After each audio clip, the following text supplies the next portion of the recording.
আমরা দায়ীরা অনেক সময় বেশি জাজমেন্টাল হয়ে যাই। আরব শায়েকরা বলে যে নাহনু দুআত লাসনা কুদাত, আমরা দায়ী, আমরা জাজ নই, উই আর নট জাজেস। আমাদের অনেক দায়ীর আমরা ভুল করে ফেলি, আমরা বলি যে ও খারাপ, ও এইটা, ও জাহান্নামী, ও খারিজ, এরকম আমরা সবাইকে নাকচ করি। মনে হয় যেন সবাইরে জাহান্নামে পাঠাই, আমি একা জান্নাতে যেতে পারলেই সফল।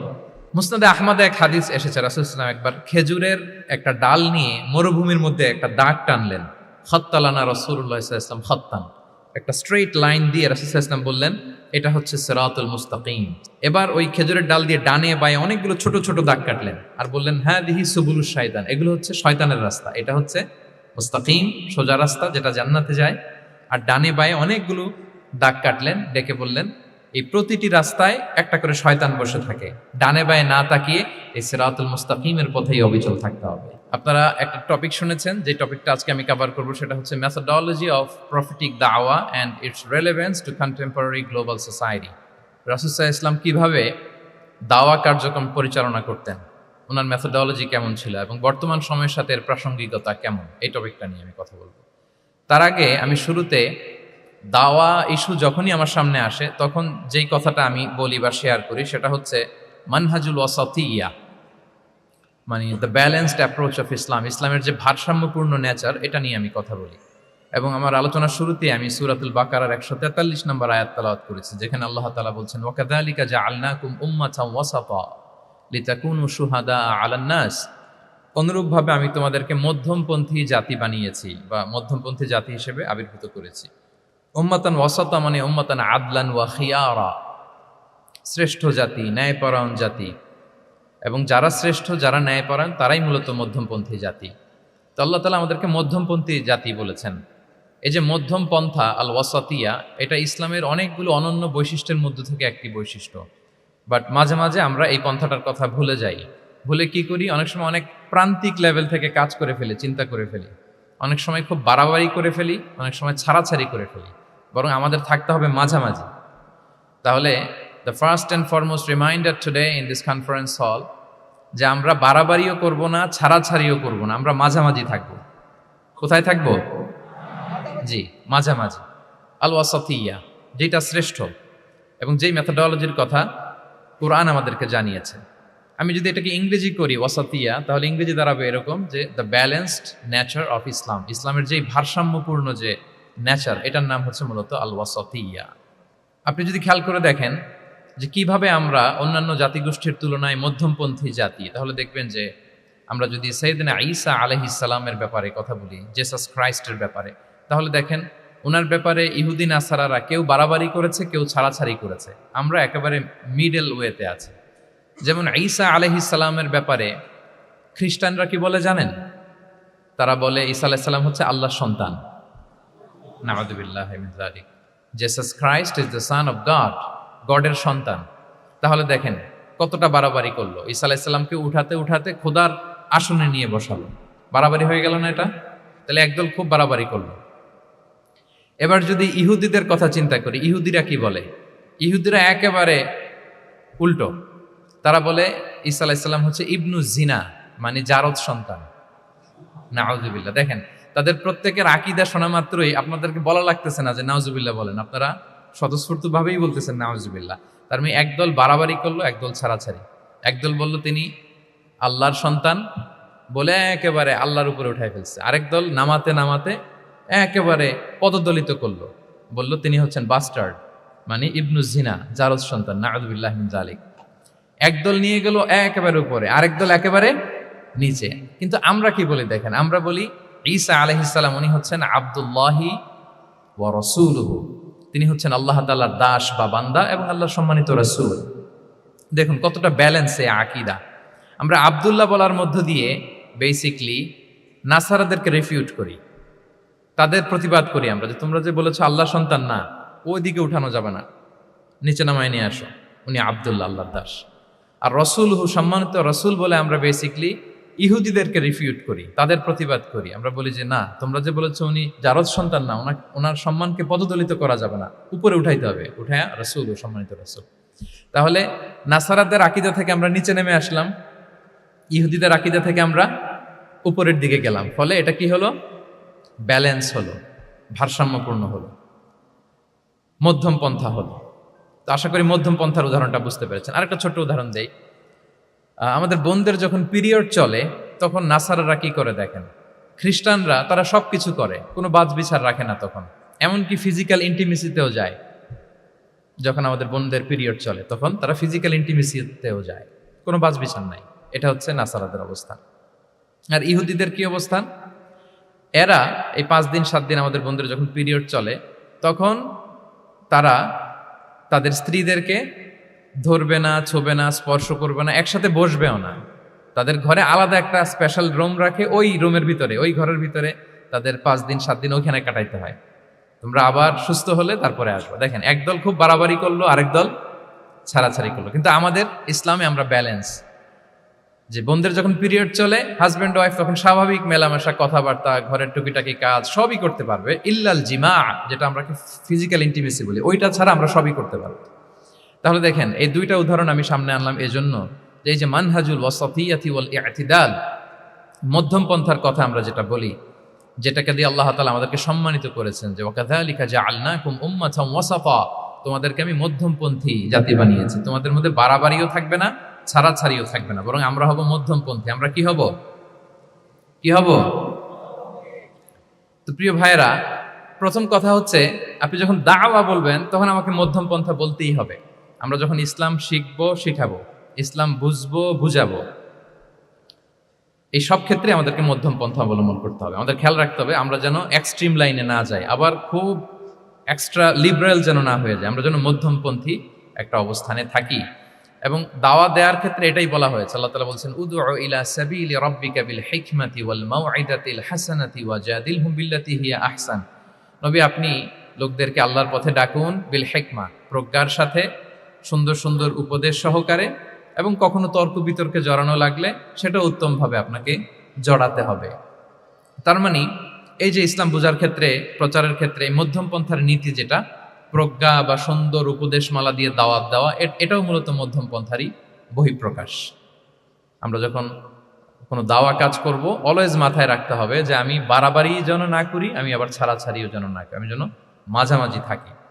তো এই যে দাওয়া আমরা দিচ্ছি, দাওয়াটা কি? বেসিক্যালি এটা হচ্ছে একটা কমিউনিকেশন, রাইট? এই যে আমি কথা বলতেছি, আপনারা শুনতেছেন, ইমাম সাহেব খুতবা দিচ্ছেন, আমরা সেটা শুনি, স্ট্রিট দাওয়া হয়, বিভিন্ন রকম দাওয়া এখন হচ্ছে, এগুলো basically communication. And this communication should be full of wisdom and beautiful advice. এটাই মূলত আল ওয়াসাতিয়া, মানহাজুল ওয়াসাতিয়া, মধ্যম পন্থা। আমি যে বিশ্ববিদ্যালয় থেকে ব্যাচেলর করেছি, ওই বিশ্ববিদ্যালয়ের একটা স্লোগান আছে, মানহাজুল ওয়াসাতিয়াতি ওয়াল ইতিদাল। ওনারা মধ্যম পন্থার কথা বলে। সো আমি যেহেতু এই বিশ্ববিদ্যালয় আল আজহারের গ্রাজুয়েট, আমি যেখানেই যাই একটু করে আমি এই আল ওয়াসাতিয়ার কথাটা বলি, প্রিয় ভাইরা।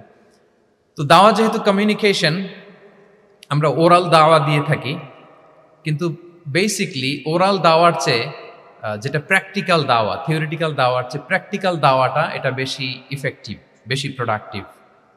আমরা যখন তাফসির মাহফিল করি, আমরা খুতবা দেই, আলোচনা করি, এটা থেকে তো মানুষ শিখে। কিন্তু আমি যদি আমার আচরণ দিয়ে কোনো একটা মেসেজ দিতে পারি, ওইটা মানুষের হৃদয়ে বেশি দাগ কাটে, বেশি মনে থাকে, খুব বেশি মনে থাকে। এটার সুযোগ আপনাদের বেশি। যেমন আমি যদি একটা কোরআনের আয়াতের কথা বলি, এটার খুব একটা মূল্যায়ন নাই, কারণ উনি হুজুর মানুষ, উনি তো কোরআনই বলবে। কিন্তু একজন ডক্টর যখন কোরআনের আয়াত বলে, তখন বলে, দেখছো মাশাআল্লাহ, একজন ডক্টর, সে চিকিৎসা বিজ্ঞানে এত বড় এক্সপার্টিজের পর আবার কোরআনও জানে। ওই কথা কিন্তু আমিও বলছি, আমার দাম নাই।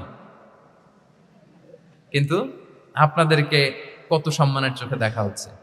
আবার দেখেন, 5 ওয়াক্ত সালাত আদায় করা জামাতের সাথে, ফরজ সালাতগুলো, এটা তো মানে করতেই হবে, কম্পালসারি। এটা করে তো খুব বেশি ক্রেডিট নেওয়ার কিছু নাই, তো আমরা সবাই পড়ি। কিন্তু একজন ডাক্তার যখন নামাজ পড়ে, খেয়াল করে দেখবেন, একজন ডক্টর যখন চেম্বারে রুগীদেরকে রেখে বলে যে, ওখানে যদি লেখা থাকে যে সালাতের সময় বিরতি থাকবে, বা বলা হয় যে এই ডাক্তার কিন্তু রুগী বসিয়ে রেখে নামাজটা পড়ে এসে আবার রুগী দেখা শুরু করে, এটা সবাই খুব পজিটিভলি নেয়, যে দেখো এত ব্যস্ততার পরেও চাইলে এই সময় রুগী দেখতে পারতো, কিন্তু উনি নামাজ পড়ে। দেখেন, একই কোরআনের কথা আমিও বললাম, আপনিও বললেন, আপনার মর্যাদা কত বেশি।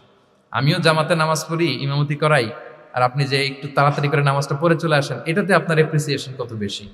তো এভাবে আপনাদের কিন্তু দাওয়া কাজ করার সুযোগ অনেক বেশি, কারণ এটা অনেক মানে নোবেল একটা প্রফেশন, মহৎ পেশা।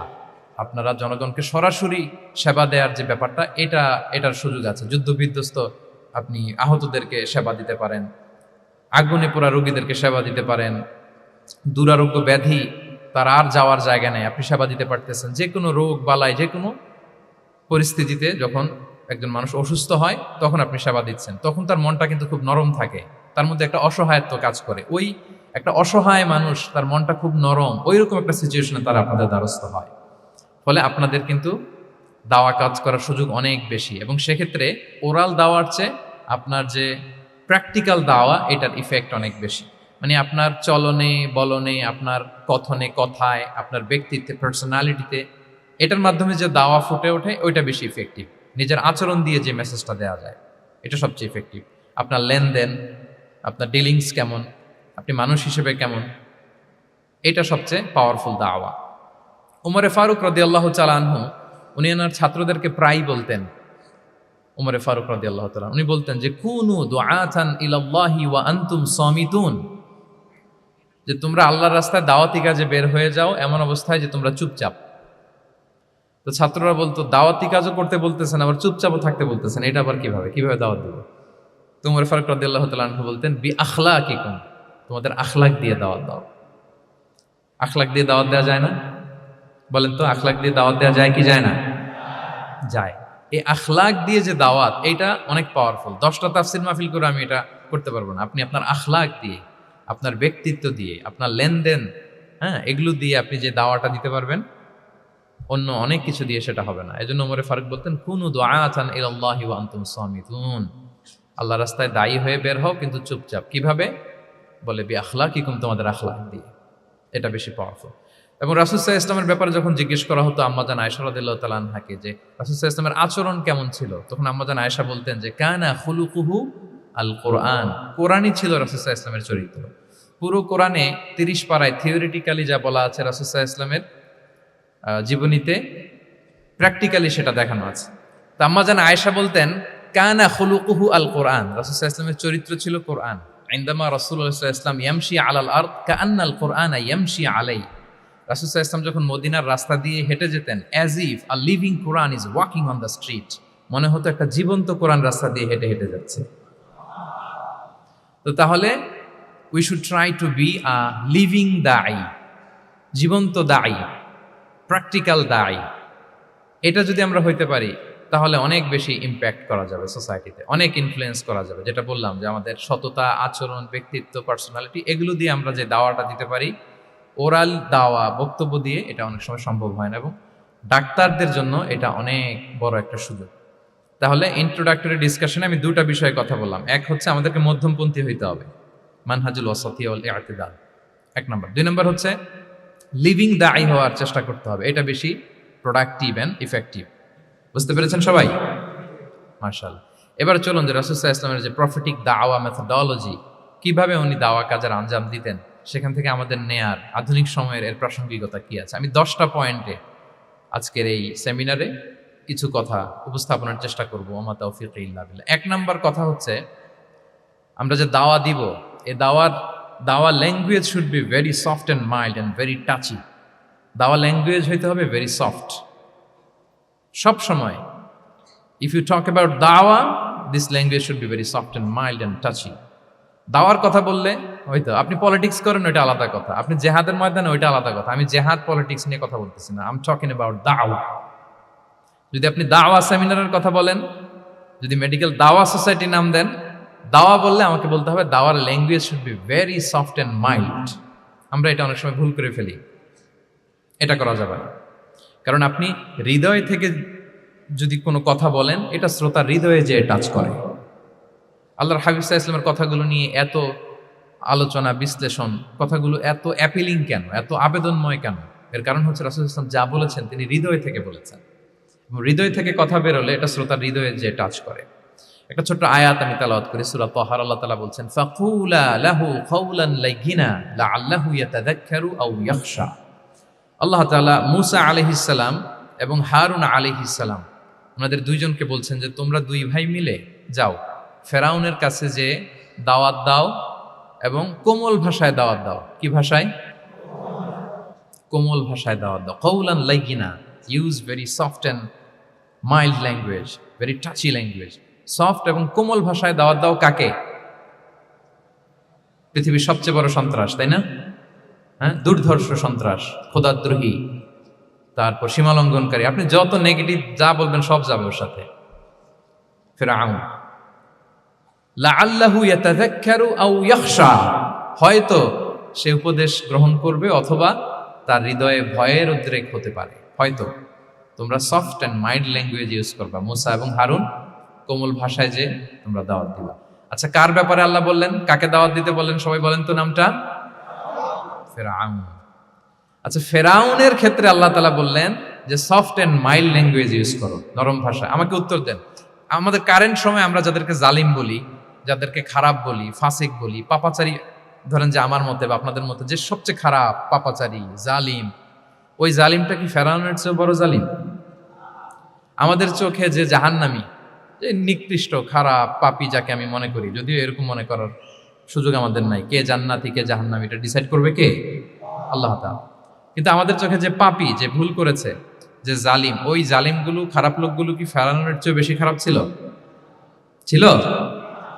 ওই ফেরাউনের ক্ষেত্রে আল্লাহ বলেছেন ফাকুল আলাহু কাওলান লাইয়িনা, সফট ল্যাঙ্গুয়েজ ইউজ করো মুসা এবং হারুন, কোমল ভাষা ব্যবহার করো, হয়তো তার ভুল ভেঙে যাবে, হয়তো সে উপদেশ গ্রহণ করবে।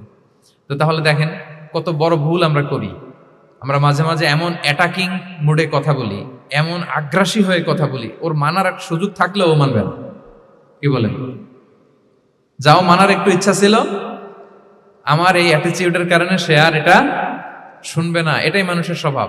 আপনি আগ্রাসী হয়ে অ্যাটাকিং হয়ে কথা বলে মানুষ এটা শোনে না। তাহলে দাওয়ার প্রফিটিক এক নাম্বার মেথোডোলজি হচ্ছে দাওয়ার ল্যাঙ্গুয়েজ হইতে হবে very soft and very mild. আল্লাহ তাআলা সূরাতু আলে ইমরানে বলছেন ফাবিমা রাহমাতিম মিনাল্লাহি লিনতা লাহুম ওয়ালাউ কুনতা ফাদ্দান গালিযাল কলবি লানফাদ্দু মিন হাওলিক। নবী হে, আল্লাহর অনুগ্রহে, আল্লাহর রহমতে আপনি কোমল ভাষী হয়েছেন। আপনি কোমল ভাষী না হয়ে যদি রূঢ় ভাষী হতেন তাহলে মানুষজন আপনার কাছ থেকে ভেগে ভেগে পালাতো। কিন্তু আমরা দেখতাম যে সাহাবারা রাসূল সাল্লাল্লাহু আলাইহি ওয়াসাল্লামের কাছে শুধু জড়ো হইতে চেত, দেখা করতে চেত, রাসূলকে ঘিরে রাখতো, এত পছন্দ করতো রাসূল সাল্লাল্লাহু আলাইহি ওয়াসাল্লামের কোমল আচরণের কারণে। ইভেন ফ্যামিলিতে কোনো সমস্যা হলে অনেক সাহাবারা বলতেন ফ্যামিলির সাথে সমস্যা হলেও তারা রাসূলের কাছে চলে আসতো। এমনকি কারো পেটে ক্ষুধা লাগলেও তারা রাসূলের দরবারে চলে আসতো। তারা বলতো রাসূল সাল্লাল্লাহু আলাইহি ওয়াসাল্লামের চেহারার দিকে তাকালেই আমাদের ক্ষুধা মিটে যেত। কি কোমল ভাষী ছিলেন, কত সুন্দর সফট ল্যাঙ্গুয়েজ রাসূল সাল্লাল্লাহু আলাইহি ওয়াসাল্লাম ইউজ করেছেন। হ্যাঁ, রাসূল সাল্লাল্লাহু আলাইহি ওয়াসাল্লাম কখনো যে কঠোর ভাষায় কথা বলতেন না তা না, মাঝে মাঝে বলতেন, কিন্তু বেশিরভাগ ওনার দাওয়া ছিল সফট অ্যান্ড মাইল্ড। মাঝে মাঝে প্রেক্ষাপটের আলোকে রাসূল সাল্লাল্লাহু আলাইহি ওয়াসাল্লাম অনেক সময় তেজস্বী জ্বালাময়ী ভাষণ দিতেন, মনে হতো ব্যাটালিয়নকে কমান্ড করছেন। এটা মাঝে মাঝে চেহারা লাল হয়ে যেত, গড়গড় করতেন যুদ্ধের আগে। কিন্তু রেগুলার বেসিসে রাসূল সাল্লাল্লাহু আলাইহি ওয়াসাল্লাম খুব কোমল ভাষায় কথা বলতেন।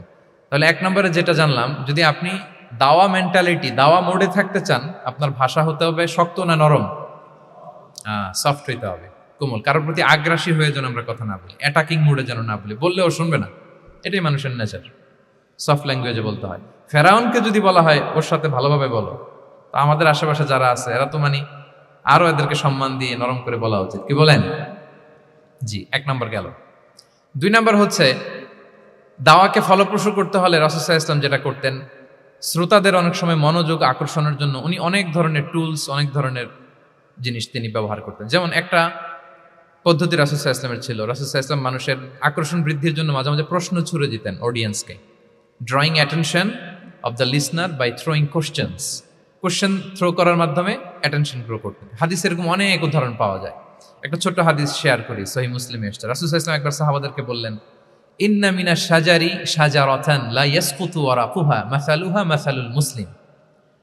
রাসূল সাল্লাল্লাহু আলাইহি ওয়াসাল্লাম জিজ্ঞেস করলেন, তোমরা কি কেউ বলতে পারবা বৃক্ষরাজির মধ্যে একটা বৃক্ষ আছে, গাছের মধ্যে একটা গাছ আছে যেই গাছের কখনো পাতা ঝরে না, ওই গাছের পাতা কখনো ঝরে না। এর দৃষ্টান্ত হচ্ছে মুসলিমের দৃষ্টান্তের মতো। বলতো ফাহাদ্দিসুনি মা হিয়া, বলতো ওই গাছটা কি? কে বলতে পারো? আপনারা তো সব একেবারে পেরে গেছেন। তো সাহাবারা ওই দিন কেউ বলতে পারেন নাই। কারণ কি জানেন? একে তো আমরা জানি হাদিস স্টাডি করার কারণে, হাদিস স্টাডি না করলে তো আমরা বলতে পারতাম না। আমাদের দেশে তো খেজুর গাছ অত হয় না। তো ওনারা কেউ বলতে পারে না। এর কারণ হচ্ছে তারা ভাবছিল প্রশ্ন যেহেতু করছে, এটা যেন তেন প্রশ্ন, এটা কঠিন কোনো গাছের একটা নাম বলতে হবে। তো বাড়ির পাশে যে খেজুর গাছ, মদিনার অলিতে গলিতে যে খেজুর গাছ ভর্তি, এই দিকে আর ওনাদের অ্যাটেনশন যায় না। ওনারা চলে গেছে মরুভূমিতে, ইয়ামানে, তারপর একেবারে ডেজার্টের মাঝখানে কি কি ক্যাকটাস, গুলমলতা, কি কি গাছ আছে ওগুলো আওড়াচ্ছে মনে মনে। ভাবতেছে যে খেজুর গাছের কথা তো রাসূল সাল্লাল্লাহু আলাইহি ওয়াসাল্লাম আমাদের জিজ্ঞেস করার কথা না, এ তো আমাদের গাছ, বাড়ির পাশের গাছ। তো কেউই আর বলতে পারে নাই। এরপর রাসূল সাল্লাল্লাহু আলাইহি ওয়াসাল্লাম যখন দেখলেন সবাই অপারগ, রাসূল সাল্লাল্লাহু আলাইহি ওয়াসাল্লাম বললেন, ইন্নাহা আন-নাখলা, এটা হচ্ছে খেজুর গাছ, ডেট প্লান্ট। তো আব্দুল্লাহ ইবনে ওমর রাদিয়াল্লাহু তাআলা আনহু বাড়িতে যাওয়ার পরে ওমরে ফারুককে তার বাবাকে বললেন যে, বাবা, আজকে যে রাসূল সাল্লাল্লাহু আলাইহি ওয়াসাল্লাম প্রশ্ন ছুড়ে দিলেন, আপনারা যে কেউ পারলেন না, উত্তরটা কিন্তু আমি পারতাম। তো ওমরে ফারুক বললেন, বলো কি, তুমি পারতা? তো বললা না কেন? তুমি আজকে উত্তর দিতে পারলে তো রাসূলের সামনে আমার বুকটা এত বড় হয়ে যেত। মানে লাল উট পেলে আরবরা যেই খুশি, আমি এর চেয়ে বেশি খুশি হতাম। তখন উনি বললেন যে, আপনি পারতেছেন না, অন্যান্য বয়স্ক সাহাবারা পারতেছে না, মুরব্বীরা কেউ যেহেতু বলে নাই, আমি বিনয়ের খাতিরে উত্তরটা দেই নাই, কিন্তু আমি জানতাম যে এটা খেজুর গাছ। তাহলে দেখেন, রাসূল সাল্লাল্লাহু আলাইহি ওয়াসাল্লাম অ্যাটেনশনটাকে ড্র করার জন্য প্রশ্ন ছুড়ে দিতেন। আপনারা তো মানে প্রশ্ন ছুড়াই তো আপনাদের কাজ, যে কি অবস্থা, শরীরটা কেমন, পেট ঠিক আছে কিনা, ঘুম হয় কিনা, কমন প্রশ্ন না আপনাদের? আপনাদের কাছে গেলেই তো প্রথমে জিজ্ঞেস করে যে হজম হয় কিনা, তারপর ঘুম আসে কিনা, এই হয় কিনা, অনেক প্রশ্ন আপনারা করেন। তো এইভাবে আপনি যদি আস্তে আস্তে প্রশ্নের ছলে যদি তাকে আপনি দাওয়া দিতে চান, আপনি কিন্তু দিতে পারেন। এটা রাসূল সাল্লাল্লাহু আলাইহি ওয়াসাল্লামের একটা দাওয়া মেথোডলজি ছিল। দুইটা বলে ফেললাম, একটা হচ্ছে দাওয়ার ল্যাঙ্গুয়েজ হতে হবে অনেক শক্ত, নাকি হ্যাঁ, নরম, সফট এন্ড মাইল্ড। দুই নাম্বার হচ্ছে প্রশ্ন ছুড়ে দিয়ে শ্রোতাকে আকর্ষণ করা, মনোযোগ আকর্ষণ করা। তিন নাম্বার ভিজুয়াল এক্সপ্লেনেশন, রাসূল সাল্লাল্লাহু আলাইহি ওয়াসাল্লাম এটা করতেন যাতে করে আরো সহজে বোঝানোর জন্য। এটা নিশ্চয়ই আপনারা করেন। রাসূল সাল্লাল্লাহু আলাইহি ওয়াসাল্লামের দাওয়া জিন্দেগিতে দেখা যায় প্রায় সময় কিছু উনি ভিজুয়াল এক্সপ্লেনেশন নিয়ে এসেছেন সাহাবাদের সামনে, যাতে করে সাহাবারা to get a better idea of the issue, আরো ইজিলি বুঝতে পারেন। যেমন একবার রাসূল সাল্লাল্লাহু আলাইহি ওয়াসাল্লাম অনাথ ইয়েতিমদেরকে যারা দেখভাল করে তাদেরকে মর্যাদা, এটা বোঝাতে যে রাসূল সাল্লাল্লাহু আলাইহি ওয়াসাল্লাম দুই আঙ্গুল উঁচু করে একবার বললেন যে, আনা ওয়া কাফিলুল ইয়াতীমি ফিল জান্নাতি কাহাতাইন, অর্থাৎ আমি এবং এতিমের রক্ষণাবেক্ষণকারী কিয়ামতের দিন এভাবে কাছাকাছি প্রতিবেশী হয়ে থাকবো। এই দুইটা আঙ্গুলের মাঝখানে যেমনি খুব একটা স্পেস নাই, গ্যাপ নাই, মানে একেবারে কাছাকাছি, নেইবরিং ফিঙ্গার, রাইট? আমি এবং এতিমের রক্ষণাবেক্ষণকারী এভাবে নেইবর হয়ে থাকবো। এই যে ভিজুয়াল এক্সপ্লেনেশন দেখছেন, এই যে দাওয়ার মধ্যে মাঝে মাঝে এরকম ভিজুয়াল এক্সপ্লেনেশন করতে হবে যাতে করে শ্রোতারা বুঝে। রাসূল ইসলাম এটা করেছেন। মুসনাদে আহমদে এক হাদিস এসেছে, রাসূল ইসলাম একবার খেজুরের একটা ডাল নিয়ে মরুভূমির মধ্যে একটা দাগ টানলেন।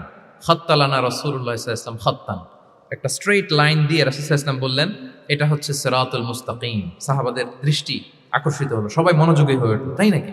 এটা সিরাতুল মুস্তাকিম, যে দোয়া আমরা প্রতিদিন করি, ইহদিনাস সিরাতাল মুস্তাকিম। খেজুরের ডাল দিয়ে স্ট্রেইট লাইন কেটে বললেন, এটা হচ্ছে সিরাতুল মুস্তাকিম। এবার ওই খেজুরের ডাল দিয়ে ডানে বায়ে অনেকগুলো ছোট ছোট দাগ কাটলেন আর বললেন, হাদিহি সুবুলুশ শাইতান, এগুলো হচ্ছে শয়তানের রাস্তা, এটা হচ্ছে মুস্তাকিম, সোজা রাস্তা যেটা জান্নাতে যায়। আর ডানে বায়ে অনেকগুলো দাগ কাটলেন, ডেকে বললেন, এই প্রতিটি রাস্তায় একটা করে শয়তান বসে থাকে, আর সে তোমাদেরকে টেম্পটেশন দিতে থাকে, প্রভোকেশন করতে থাকে, ধোঁকা দিতে থাকে, ওয়াসওয়াসা দিতে থাকে। ডানে বায়ে না তাকিয়ে এই সিরাতুল মুস্তাকিমের পথেই অবিচল থাকতে হবে। তাহলে দেখেন, মরুভূমির মাঝখানে, তখন তো আর ওই যে এলইডি প্রজেক্টর থাকলে হয়তো রাসূল সাল্লাল্লাহু আলাইহি ওয়াসাল্লাম ওইটাই ব্যবহার করতেন, আমরা এটা এখন করতে পারি বোঝানোর জন্য। রাসূল সাল্লাল্লাহু আলাইহি ওয়াসাল্লাম খেজুরের ডাল দিয়ে মরুভূমির মধ্যে দাগ কেটে সাহাবীদেরকে এই ভিজুয়াল এক্সপ্লেনেশন দিলেন, এবং সাহাবারা খুব সহজে বুঝতে পারলেন যে কোনটা সিরাতুল মুস্তাকিম, কোনটা সিরাতুশ শাইতান। এভাবে রাসূল সাল্লাল্লাহু আলাইহি ওয়াসাল্লাম ভিজুয়াল এক্সপ্লেনেশন ইউজ করতেন। আমরা বিশ্বাসীরা যে ভাই ভাই, মুমিনরা যে ভাই ভাই, আমাদের সম্পর্ক যে কত সুদৃঢ় মজবুত, এটা বোঝাতে যে একবার রাসূল সাল্লাল্লাহু আলাইহি ওয়াসাল্লাম বললেন, আল মুমিনু লিল মুমিনি কাল বুনিয়ান, বিশ্বাসীরা তাদের সম্পর্ক হচ্ছে কাল বুনিয়ান, একটা সুদৃঢ় প্রাচীরের মতো, সীসা ঢালা প্রাচীরের মতো। ইয়াশুদ্দু বা'দুহু বা'দা, যেটার এক পাশ আরেক পাশকে মজবুত করে। Strengthening one part the others, এক পার্ট আরেক পার্টকে মজবুত করে। যেমন বিল্ডিং, এদিকে ভেঙে ফেললে এটা নড়বড়ে হয়ে যাবে। তিনি বুঝালেন যে সুদৃঢ় প্রাচীরের মতো হচ্ছে বিশ্বাসীদের সম্পর্ক। এটা বলে ওয়াসাব্বাকা বাইনা আসাবিহি, মানে ডান হাতের আঙ্গুলগুলো বা হাতের ভেতরে ভেবে ঢুকিয়ে দিলেন, বললেন যে এরকম মজবুত। সুবহানাল্লাহ। এই যে এই হাতের আঙ্গুলগুলো এই হাতে ঢুকিয়ে এরকম চাপ দিলে খুব শক্ত হয় না, মজবুত হয় না? রাসূল সাল্লাল্লাহু আলাইহি ওয়াসাল্লাম বললেন, আমাদের বন্ধন হচ্ছে এরকম সুদৃঢ় মজবুত। সুদৃঢ় সীসা ঢালা প্রাচীরের মতো। আল্লাহু আকবার। তাহলে এই যে ভিজুয়াল এক্সপ্লেনেশন, রাসূল সাল্লাল্লাহু আলাইহি ওয়াসাল্লাম বোঝানোর জন্য এই যে এরকম দাগ কাটা, কখনো এইভাবে, হাদিসে এরকম অনেক পাওয়া যায়। আমি অল্প কয়েকটা, সময়ের টাইম কনস্ট্রেন্টের কারণে অল্প কয়েকটা নিয়ে আসলাম। তাহলে এটা রাসূল সাল্লাল্লাহু আলাইহি ওয়াসাল্লামের একটা দাওয়া মেথোডোলজি ছিল, বোঝানোর জন্য কত ইজিয়েস্ট ওয়েতে তিনি অডিয়েন্সের কাছে পৌঁছাতে পারেন। তিনি প্রয়োজনে ভিজুয়াল এক্সপ্লেনেশনের সহায়তা নিতেন। কয়টা গেল মেথোডোলজি? 3টা। 4 নাম্বার হচ্ছে গ্রাজুয়ালিটি, ধীরে ধীরে ধাপে ধাপে দাওয়া পরিচালনা করা, দাওয়া কাজ করা। এটাতে অনেক সময় আমরা ভুল করে ফেলি। আমরা অনেক সময় একটু রাশিং মেন্টালিটিতে থাকি, তাড়াহুড়ো। একজন ভাই নতুন দিনে ফিরছে, আগে হয়তো সংশয়বাদী ছিল, নাস্তিক ছিল, প্র্যাকটিস করতো না, এখন সে প্র্যাকটিসের ইচ্ছা করছে।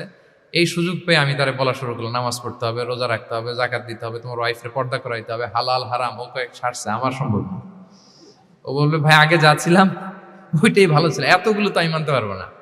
তো এই যে আপনি তাকে দিন থেকে ভাগালেন, আপনার দাওয়া মেথোডোলজি জানা না থাকার কারণে আপনি তাকে ভাগালেন। একসাথে আপনি এত কথা বলবেন না।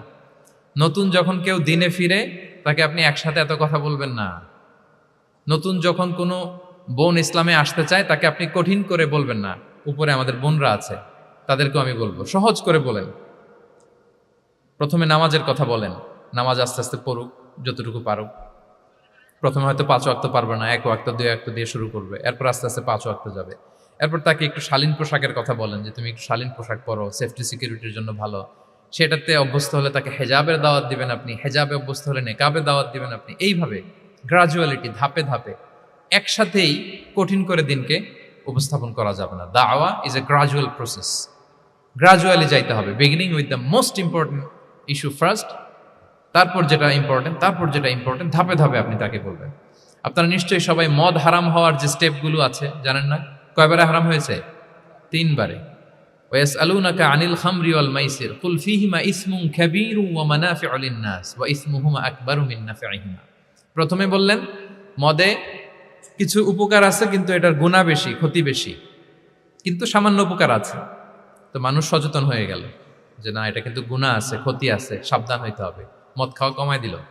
আচ্ছা, এরপর বলা হলো ওয়ালা তাকরাবুস সালাতা ওয়া আনতুম সুকারা, মাতাল হয়ে মদ খাওয়া অবস্থায় নামাজে যেও না।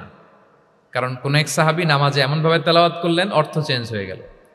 ফলে দিনে 5 বার মদ খাওয়া যাবে না। এই আয়াত দিয়ে তো তাই বোঝা যায়, তাই না? 5 বারের জন্য যখন সাবধান হয়ে গেল, আরো তারা অভ্যস্ত হয়ে গেল। এরপরে নাজিল হলো ইন্নামাল খামরু ওয়াল মাইসিরু ওয়াল আনসাবু ওয়াল আজলামু রিজসুম মিন আমালিশ শাইতানি ফাজতানিবু। মদ, জুয়া, ভাগ্যলিপি, এগুলো শয়তানের কাজ, এগুলো থেকে বেঁচে থাকে। সবাই মদিনার ঘরের ভেতরে মদের বোতল যেগুলো ছিল ভেঙে সব রাস্তায় মদ দিয়ে মদিনার অলিগলি সয়লাম। সুবহানাল্লাহ, কারো কষ্ট হয়নি, কারণ ধাপে ধাপে মদকে হারাম করা হয়েছে। কেউ যদি চেইন স্মোকার থাকে, আপনি যদি বলেন যে স্মোকিং হারাম, কালকে থেকে একটাও খেতে পারবে না, ও পারবে? ও তো মারা যাবে। ও সব বাদ দিতে পারবে, স্মোকিং বাদ দিতে পারবে না। তো কি করবেন? তাকে আপনি অল্প অল্প করে, যে একটু একটু করে ছাড়ো। এই যে রমজান আসতেছে, সারাদিন তো করতেই পারবে না, রাতে 2-3টা করে খাইও, বেশি খাইও না। মানে ছাড়ানোর জন্য বলতেছে আর কি। যে 10টা খায়, তারা যদি আপনি 2টা খাইতে বলেন, এটা তো আপনি দাওয়াই দিলেন নাকি, কমাইতে বললেন তো। সিগারেটের প্রতি তার উৎসাহিত করতেছি না আমরা। চেইন স্মোকার ও 10টা ছাড়া হয় না প্রতিদিন। তো এই রমজানে আপনি তারা বললেন যে সারাদিন তো তুমি না খেয়ে থাকবা, রাতে 1টা 2টা বা 3টা গেল। প্রথম দশকে 3টা, এরপরের দশকে 2টা, তারপরের দশকে 1টা। যে 1টা খায়, তারপরের দিন তো সে চাইলে ছেড়েও দিতে পারে, কি বলেন? এইভাবে গ্রাজুয়ালি তাকে ছাড়ানোর জন্য অভ্যস্ত করতে হবে। তাহলে এই গ্রাজুয়ালিটিটা দরকার। আমি হাদিস থেকে, সিরাত থেকে একটা উদাহরণ দেই, শুনুন। রাসূল সাল্লাল্লাহু আলাইহি ওয়াসাল্লাম মুআয ইবনে জাবাল রাদিয়াল্লাহু তাআলা আনহুকে ইয়ামানের গভর্নর করে পাঠালেন। তো তখন তাকে বললেন যে মুআয, ইন্নাকা তাআতি কওমান মিন আহলিল কিতাব, তোমাকে এমন একটা এলাকার গভর্নর করে পাঠাচ্ছি, তারা কিন্তু আহলি কিতাব, মানে people of the books, Jews and Christian community, তারা ইহুদি খ্রিস্টান। সো তাদেরকে যখন দাওয়াত দিবা, ধাপে ধাপে দিবা। কিভাবে দিবা? তিনি বললেন ফাদউহুম ইলা শাহাদাতি আন লা ইলাহা ইল্লাল্লাহ ওয়া আন্না মুহাম্মাদুর রাসূলুল্লাহ। প্রথমে দাওয়াত দিবা তাওহীদ আর রিসালাতের। আওয়াজ করে বলেন, প্রথমে কিসের? তাওহীদ এবং রিসালাতের। আচ্ছা, ফাইনহুম আতাউ লিযালিক, তারা যখন এটা মেনে নেয়। আরবিটা খেয়াল করেছেন অর্থটা? ফাইনহুম আতাউ লিযালিক, তাওহীদ রিসালাত যদি মেনে নেয়, তাহলে তাদেরকে 5 ওয়াক্ত নামাজের দাওয়াত দিও। 5 ওয়াক্ত নামাজে যখন তারা অভ্যস্ত হয়ে যায়, ফাইনহুম আতাউ লিযালিক, যখন তারা এটাও মেনে নেয় তখন তাদেরকে যাকাতের আদেশ করবে।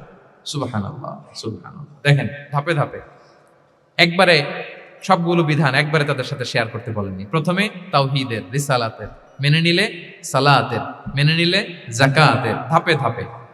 তাহলে একবারে কেউ নতুন যখন দিনে ফিরেছে একবারে সবকিছু তার ঘাড়ে চাপিয়ে দিবেন আপনি? কি করবেন?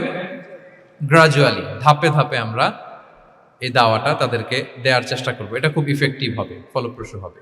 আচ্ছা, 4টা কভার করে ফেলেছি। 5 নাম্বার হচ্ছে দাওয়ার মধ্যে ইমোশনাল ইন্টেলিজেন্স ইউজ করতে হবে, তাহলে এটা মোর ইফেক্টিভ হবে। মানে আপনি মানুষের আবেগ অনুভূতি নাড়িয়ে দিয়ে যদি দাওয়া দিতে পারেন, এটা তার শুদ্ধাচারের জন্য অনেক কাজে দেবে। ইমোশনাল ইন্টেলিজেন্স মানে তার আবেগ, ইমোশনকে আপনি ট্রিগার আপ করবেন, ওইটাতে আপনি টাচ করবেন, তাহলে দেখবেন যে সে একেবারে কাবু হয়ে গেছে। এটা রাসূল সাল্লাল্লাহু আলাইহি ওয়াসাল্লামের সিরাতে আমরা অনেক সময় দেখেছি যে ইমোশনাল ইন্টেলিজেন্সকে কাজে লাগিয়ে রাসূল সাল্লাল্লাহু আলাইহি ওয়াসাল্লাম তার আবেগ অনুভূতিতে এমনভাবে নাড়া দিয়েছেন, তাকে আল্লাহ তাআলা হেদায়েতের রাস্তায় নিয়ে এসেছে। সুবহানাল্লাহ। একটা ছোট্ট উদাহরণ দেই, মুসনাদে আহমদ ইবনে হাম্বলের হাদিস, কিভাবে ইমোশনাল ইন্টেলিজেন্স রাসূল সাল্লাল্লাহু আলাইহি ওয়াসাল্লাম ইউজ করতেন, আবেগ অনুভূতিকে কিভাবে নাড়া দিতেন রাসূল সাল্লাল্লাহু আলাইহি ওয়াসাল্লাম। এক যুবক এসে সাহাবাদের সামনে রাসূল সাল্লাল্লাহু আলাইহি ওয়াসাল্লামকে বললেন, ইয়া রাসূলুল্লাহ ইযান লি বিজিনা, হে আল্লাহর রাসূল আপনি আমাকে জিনার অনুমতি দেন। নাউযুবিল্লাহ। কিসের? জিনার, মানে ব্যভিচারের অনুমতি দেন, ব্যভিচার বা জিনার অনুমতি দেন। আশেপাশের সাহাবারা তো রেগে মেগে আগুন। ফাআকবাল আল কওমু আলাইহি ফাজাজারু, সবাই তাকে দৌড়ে ধরতে গেল আর ধমকাতে লাগলো, ছি ছি ছি, মাহ মাহ। আমরা যেটা বাংলায় বলি ছি ছি, আরবিতে ওনারা কি বলে? মাহ মাহ, ছি ছি, কি বলো তুমি? লজ্জা শরমের মাথা খেয়ে তুমি রাসূলুল্লাহর দরবারে এসে বলতেছে, হে আল্লাহর রাসূল আপনি জিনার অনুমতি দেন। যে রাসূল আল্লাহর পক্ষ থেকে বাণী শোনায়, ওয়ালা তাকরাবুজ জিনা, তোমরা ব্যভিচারের নিকটবর্তীও হয়ো না, আর তুমি সেই নবীর কাছে এসে আবদার করতেছো জিনার অনুমতি দেন। তারা যখন তেরে আসলো এই যুবকের দিকে, রাসূল সাল্লাল্লাহু আলাইহি ওয়াসাল্লাম তাদেরকে থামালেন, বললেন যে তোমরা থামো, যুবককে ডেকে আনো আমার কাছে। যুবককে নিয়ে আসা হলো। রাসূল সাল্লাল্লাহু আলাইহি ওয়াসাল্লাম তাকে পরম আদরে কাছে টেনে নিলেন। এবার তাকে জিজ্ঞেস করলেন, তুমি জিনার অনুমতি চাও না? বলে যে ইয়া রাসূলুল্লাহ, জি জিনার অনুমতি চাই। তখন রাসূল সাল্লাল্লাহু আলাইহি ওয়াসাল্লাম বললেন, তুমি আমাকে উত্তর দাও তো, তুমি বলো তো যে আতুহিব্বুহু লি উম্মিক, তুমি কি পছন্দ করবে যে কোনো পরপুরুষ তোমার মায়ের সাথে এই জিনাটা করুক? তোমার এটা ভালো লাগবে? সে বলে লা ইয়া রাসূলুল্লাহ, না কখনো না, আমার মায়ের সাথে কেউ এই পাপাচারে লিপ্ত হবে এটা কোনো মানুষ মেনে নেবে না, আমি কেন, কেউ মেনে নেবে না। তারপর রাসূল সাল্লাল্লাহু আলাইহি ওয়াসাল্লাম তাকে বললেন, আতুহিব্বুহু লিবনাতিক, তুমি তোমার কলিজার টুকরা সন্তান, কন্যা সন্তানের সাথে, তোমার কন্যার সাথে কেউ এই পাপ কাজটা করুক, এটা তুমি মেনে নিবে, এটা তুমি পছন্দ করো?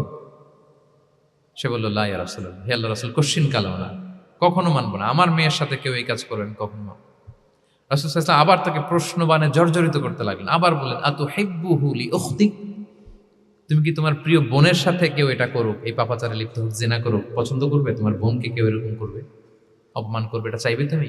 বলে কখনো না, লা ইয়া রাসূলুল্লাহ, কখনো না, কেউই তো পছন্দ করবে না এটা। তখন রাসূল সাল্লাল্লাহু আলাইহি ওয়াসাল্লাম বললেন, তুমি যার সাথে জিনার অনুমতি চাইছো সে তো কারো না কারো মা, কারো না কারো মেয়ে, কারো না কারো বোন, তুমি এভাবে কেন ভাবতে পারো না? সুবহানাল্লাহ। এই কথা বলার পরে তো সে একেবারে ইমোশনালি এমন ড্যামেজ হয়েছে, লজ্জায় কাচুমাচু হয়ে মাথা নিচু করে দাঁড়ায় আছে। তখন রাসূল ইসলাম তার পিঠে একটা আলতো চাপড় মারলেন, পরম মমতায় আলতো চাপড় দিয়ে তার জন্য দোয়া করলেন, আল্লাহুম্মা গফির যামবাহ ওয়া তাহহির কলবাহ ওয়া হাসসিন ফারজাহ, আল্লাহ তুমি এই যুবকের পাপ মোচন করো, আল্লাহ তুমি তার অন্তরটাকে পরিশুদ্ধ করো, আল্লাহ তুমি তার চরিত্রটাকে নিষ্কলুষ করো। এই হাদিসের রাবি উনি বলতেছেন, ফালাম ইয়াকুন বা'দা যালিকাল ফাতা ইয়ালতাফিতু ইলা শাই, ওই দিনের পর থেকে এই যুবক কখনো কোনো পরনারীর দিকে রাস্তায় তাকায় নাই। এই ইমোশনালি যখন তাকে দুর্বল করা হলো, তাকে যখন এইভাবে রাসূল সাল্লাল্লাহু আলাইহি ওয়াসাল্লাম প্রেজেন্টেশন করলেন, হাদিসের বর্ণনাকারী বলেন এরপরে আমরা কোনোদিন তাকে পরনারীর দিকে তাকাতে দেখি নাই। তার হৃদয়টাকে আল্লাহ তাআলা পরিশুদ্ধ করে দিলেন। রাসূল সাল্লাল্লাহু আলাইহি ওয়াসাল্লাম ওয়ায়ুযাক্কিহিম, কিভাবে মানুষকে পরিশুদ্ধ করতে দেখেন, কিভাবে তার আবেগ অনুভূতিকে নাড়িয়ে তার চিন্তার জগতে আলোড়ন সৃষ্টি করে তাকে এমনভাবে কাবু করলেন যে রাসূল সাল্লাল্লাহু আলাইহি ওয়াসাল্লাম যেই দিকে তাকে গাইড করতেছে এখন সে সেদিকেই যেতে বাধ্য। সো এইটা আমাদেরকে করতে হবে, ইমোশনাল ইন্টেলিজেন্স কাজে লাগিয়ে মানুষের আবেগ অনুভূতিতে নাড়া দিয়ে যদি আপনি তাকে কোনো কথা, কোনো বার্তা, কোনো নাসিহাত করেন, তখন সেটা সে শোনে। এমন শোনা শুনে এমনভাবে সে হেদায়েতের পথে আসে যেটা আমরা কল্পনাও করতে পারি না। তাহলে এটা যেন আমরা করি, এটা খুবই প্রোডাক্টিভ, এটা খুবই ইফেক্টিভ, এটা খুবই ফ্রুটফুল, কাজে দেয় মানুষকে ইমোশনালি তাকে দেওয়া। এই পয়েন্টটা বুঝতে পেরেছেন তো সবাই, না? আলহামদুলিল্লাহ। 6 নাম্বার মেথোডোলজি হচ্ছে দাওয়া should be full of love. দাওয়া বললে এটার সাথে লাভ থাকতে হবে, লাভ, ভালোবাসা। যদি আপনি দাওয়া বলেন, এখানে লাভ থাকতে হবে। ইট কামস উইথ লাভ, ভালোবাসা দিয়ে আপনি মানুষের হৃদয় জয় করতে হবে। আমরা দায়ীরা অনেক সময় বেশি জাজমেন্টাল হয়ে যাই। আরব শায়েকরা বলে যে নাহনু দুআত লাসনা কুদাত, আমরা দায়ী, আমরা জাজ নই, উই আর নট জাজেস। আমাদের অনেক দায়ীরা আমরা ভুল করে ফেলি। আমরা বলি যে ও খারাপ, ও এটা, ও জাহান্নামী, ও খারিজ, এরকম আমরা সবাইকে নাকচ করি। মনে হয় যেন সবাইরে জাহান্নামে পাঠাই, আমি একা জান্নাতে যেতে পারলেই সফল। আচ্ছা বলেন তো, সব গেল জাহান্নামে, আপনি একা শুধু জান্নাতে, ভাল লাগবে আপনার? এই যে আজকে আমরা এখানে সবাই ছাত্র, শিক্ষক, ডিস্টিংগুইশ গেস্টরা, উপরে আমাদের বোনরা, কত ভালো লাগতেছে না? ধরেন যে 2500 সিটিং ক্যাপাসিটির এই চীন মৈত্রী সম্মেলন কেন্দ্রে কেউ নাই, শুধু আপনি একা। এই বিশাল হল রুমে কেউ নাই, আপনি একা, ভাল লাগবে? তো সবাইকে জাহান্নামে পাঠিয়ে শুধু আমি জান্নাতে গেলে এটা আমার ভাল লাগবে না ওই জান্নাতে। আমরা কিভাবে আমাদের জান্নাতের দলকে ভারী করতে পারি, এই চেষ্টাটা আমাদের বেশি বেশি করতে হবে, কি বলেন? তাহলে দাওয়া should be full of love, কারণ ভালোবাসা দিয়ে যা জয় করা যায়, কঠোরতা দিয়ে তা পারা যায় না। ভালোবাসা দিয়ে আপনি যেটা করতে পারবেন, কঠোরতা দিয়ে কখনো সেটা করতে পারবেন। আসুন আমরা হাদিস থেকে শুনি, সিরাত থেকে শুনি। আল্লাহর হাবিব সাল্লাল্লাহু আলাইহি ওয়াসাল্লাম মসজিদে নববীতে বসে আছেন সাহাবাদেরকে নিয়ে। হঠাৎ এক বেদুইনের আগমন। বেদুইন মানে যার মধ্যে নগর জীবনের কোনো নিয়ম কানুন সে দেখেনি, জানে না, বোঝে না। সিভিলাইজেশন বলতে যেটা বুঝি, ভদ্রতা, কার্টিসি, ম্যানার, এটা সে শিখেনি। এরকম এক বেদুইন অনেক দূর পল্লী থেকে মদিনার মসজিদে নববীতে এসেছে, কিন্তু সে ইসলাম ধর্ম গ্রহণ করেছে, মুসলিম। তো মসজিদে ঢুকে সে 2 রাকাত নামাজ পড়তেছে। এসে যে রাসূলকে সালাম দিবে, কথা, ওই কার্টিসিটাও নাই। রাসূল সাল্লাল্লাহু আলাইহি ওয়াসাল্লাম বসা ওইদিকে সাহাবাদের নিয়ে, সে তার মতো এসে এক জায়গায় মসজিদের সাথে তার উট বেঁধে সে 2 রাকাত নামাজ পড়ে দোয়া করতেছে আল্লাহর কাছে। কি দোয়া জানেন? দোয়ার মধ্যেও কাটিছি নেই। দোয়াতে বলে, ইয়া আল্লাহ, আল্লাহুম্মা আরহামনি ওয়ারহাম মুহাম্মাদা ওয়ালা তারহাম মা'ানা আহাদা। মানে আল্লাহ, তুমি শুধু আমারে রহম করো আর মুহাম্মদ সাল্লাল্লাহু আলাইহি ওয়াসাল্লামের রহম করো, আমাদের সাথে আর কাউরে রহম করো না তুমি। বেদুইন, তার মধ্যে আদাবু দোয়া, দোয়ার যে একটা এটিকেটস আছে, এটা তো তার জানা নাই। দোয়ায় অন্যদের জন্য দোয়া করলে যে নিজের লাভ, এটা সে জানতো না। আমি যদি বলি যে আল্লাহ এই ভাইদেরকে তুমি কবুল করো, তখন ফেরেশতারা বলে আল্লাহ যিনি দোয়া করতেছে আগে তাকে তুমি কবুল করো। কেউ অসুস্থ, আমি যদি বলি আল্লাহ আমার এই ভাইকে তুমি সুস্থ করো, আল্লাহর ফেরেশতারা বলে আল্লাহ যিনি দোয়া করলেন আগে, তার রোগ বালাই থাকলে আগে তাকে সুস্থ করো। এই যে দোয়ার এটিকেটস, আদাব ও দোয়া, এটা সে জানতো না। সে দোয়া করতেছে আল্লাহুম্মা আরহামনি ওয়ারহাম মুহাম্মাদা ওয়ালা তারহাম মা'ানা আহাদা, শুধু আমারে রহম করো, মুহাম্মদ সাল্লাল্লাহু আলাইহি ওয়াসাল্লাম রহম, আর কাউরে না। তো রাসূল সাল্লাল্লাহু আলাইহি ওয়াসাল্লাম দূর থেকে দেখতেছেন এই দোয়া, আর বলতেছেন যে হায় রে, একটা প্রশস্ত জিনিসকে সে সংকীর্ণ বানায় ফেললো। আল্লাহর কাছে কি রহমের কোনো কমতি বা ঘাটতি আছে? নাই। সে তো দোয়াতে সবাইকে ইনক্লুড করতে পারত। তো রাহমাতাল লিল আলামিন আল্লাহর হাবিব সাল্লাল্লাহু আলাইহি ওয়াসাল্লাম তিনি বুঝতে পেরেছেন যে এই লোকটা আসলে বেদুইন, তার মধ্যে ওই কার্টিসি নাই। তো তিনি ফলো করতে লাগলেন যে দেখি লোকটা কি করে। তো লোকটা দোয়া টোয়া করেই এবার যে মসজিদের এক কর্নারে বসে ওখানেই পেশাব করা শুরু করলো। মানে কোনো কার্টিসি, নিয়ম, ভদ্রতা তার জানা নাই। তো তাকে পেশাব করতে দেখে বাকি লোকেরা তো তাকে ধরতে গেল, মারতে গেল। রাসূল সাল্লাল্লাহু আলাইহি ওয়াসাল্লাম বললেন দাউ, রাখো, আরে থামো, ওকে কাজ সারতে দাও, ওকে ওর কাজ সারতে দাও। কারণ আপনারা এটা ভালো জানেন যে ওয়াশরুম সারা অবস্থায় যদি কেউ বাইরে থেকে জোরে ডাক দেয় তাহলে অবস্থা খারাপ আছে, ঠিক কিনা বলেন? কেউ টয়লেট সারতেছে ওয়াশরুমে, তখন যদি আপনি জোরে নক করেন এটা তার ক্ষতি হয়, কারণ আগে তাকে ওইটা পাস করতে হবে স্মুথলি। এটাও একটা এটিকেটস যে কেউ ওয়াশরুমে গেল, আমাকেও যেতে হবে, তো আমি যে বারবার ডিস্টার্ব না করে ওখানে একটু পায়চারা করতে পারি, একটু হালকা মৃদু শব্দে কাশে দিতে পারি, বা আমি যে বাইরে আছি, সামওয়ান ইজ ওয়েটিং আউটসাইড, এটা তাকে বুঝাতে পারি। কিন্তু অনেকে যে কি করে, ধাম ধাম করার যখন শুরু করে ওই বেচারার তো অবস্থা টাইট। এটা যেন আমরা না করি, এই শিক্ষাটা কিন্তু এই হাদিস থেকে পাই। রাসূল সাল্লাল্লাহু আলাইহি ওয়াসাল্লাম বললেন দাউ, রাখো, আরে ছাড়ো, ও তো এখন করতেছে, ইউরিন পাস করতেছে, রাখো, ওটাও সারুক, আগে সারুক, আমরা পরে ডিল করি। তো সবাইকে তিনি থামালেন, ও সারল। এবার রাসূল সাল্লাল্লাহু আলাইহি ওয়াসাল্লাম বললেন, এবার তোমরা যে ওয়াহারিকু আলা বাউলিহি সাজলান মিন মা, যেহেতু মসজিদে নববীর ফ্লোর ছিল বালুর ফ্লোর, শুকিয়ে যাবে, বললেন যে ওর পেশাব করা জায়গার উপর এক বালতি পানি ঢেলে দাও। সাহাবারা দিল। আর এই বেদুইন লোককে রাসূল সাল্লাল্লাহু আলাইহি ওয়াসাল্লাম কাছে টেনে নিলেন, যে তাকে খুব ভালোবাসা দিয়ে বললেন, কি অবস্থা তোমার, কোত্থেকে আসছো, সব খোঁজ খবর নিয়ে বললেন যে তুমি যে এইখানে নামাজ পড়লা, এরপরে আবার এই কাজটা সারলা, তুমি কি জানো এইখানে আল্লাহর জিকির করা হয়, এটা আমাদের এবাদতগাহ, এখানে আমরা রবের জিকির করি, তার কাছে ফরিয়াদ করি, সবাই মিলে এই কমিউনিটির সবাই এখানে আসে, এই কমিউনিটির, মদিনার কমিউনিটির সবাই মিলে, নারী পুরুষ নির্বিশেষে আমরা এসে এখানে আল্লাহর কাছে ফরিয়াদ করি, দোয়া করি, ইবাদত করি, কোরআন তেলাওয়াত করি, এটা আমাদের ইবাদতগাহ। এইখানে কি এমন কাজটা করা তোমার ঠিক হলো? সে তো লজ্জায় কাচুমাচু হয়ে রাসূল সাল্লাল্লাহু আলাইহি ওয়াসাল্লামের কাছে ক্ষমা চেয়ে গেছে। সুবহানাল্লাহ বিহামদি। একটা কঠিন পরিস্থিতিকে ভালোবাসা দিয়ে রাসূল সাল্লাল্লাহু আলাইহি ওয়াসাল্লাম কোথায় নিয়ে যেতেন, এটাকে পুরো হিস্ট্রি পাল্টে দিতেন, সিনারিও পাল্টে দিতেন। সাহাবারা অবাক হলো, তারাও শিখলো যে না, এরকম করা যাবে না। তখন তাকে এইভাবে ডিল করলেন। আর সাহাবারা যারা রাগারাগি করেছিল, সাহাবীদেরকে রাসূল সাল্লাল্লাহু আলাইহি ওয়াসাল্লাম বললেন, ফাইন্নামা বুইসতুম মুয়াসসিরিন ওয়া লাম তুবআসু মুআসসিরিন, মনে রাখো তোমরা সহজপন্থী হয়ে প্রেরিত হয়েছো, তোমরা কঠিন কট্টরপন্থী হয়ে, জটিলপন্থী হয়ে প্রেরিত হও নাই। তোমরা কোনো কাজকে জটিলভাবে সমাধানের দিকে যেও না, সহজ করে সলভ করবা। সুবহানাল্লাহ, সুবহানাল্লাহ। তাহলে দেখেন, ভালোবাসা দিয়ে রাসূল সাল্লাল্লাহু আলাইহি ওয়াসাল্লাম ওই বেদুইনকে যেভাবে আদব শিক্ষা দিলেন, তার হৃদয় জয় করলেন, কঠোরতা দিয়ে পারা যেত? বলেন তো, পারা যেত? পারা যেত না। তো 6 নাম্বার দাওয়া মেথোডোলজি হচ্ছে, দাওয়া should be full of love, full of love, full of well wishes. আপনি শুভকামনা, ভালোবাসা, এটা দিয়ে আপনি মানুষের হৃদয়ে যতটুকু জায়গা পাবেন, কঠোরতা দিয়ে পাবেন না। আরেকটা ছোট্ট উদাহরণ দেই। সুমামা ইবনে উসাল রাদিয়াল্লাহু তাআলা আনহু, উনি ইয়ামামার অধিপতি ছিলেন, অধিপতি। রাসূল সাল্লাল্লাহু আলাইহি ওয়াসাল্লামকে হত্যা করতে এসেছিলেন গোপনে। কি করতে? হত্যা করতে। কি করতে বলেন সবাই? হত্যা করার জন্য এসেছিলেন। কিন্তু দুর্ভাগ্যক্রমে হত্যা করতে এসে সে ধরা পড়ে গেছে সাহাবীদের হাতে, হত্যার করতে পারে নাই সুমামা ইবনে উসাল। তো সাহাবীরা তাকে ধরে মসজিদে নববীর পিলারের সাথে বেঁধে রাখলো, বেঁধে রাসূল সাল্লাল্লাহু আলাইহি ওয়াসাল্লামকে ডাকলো।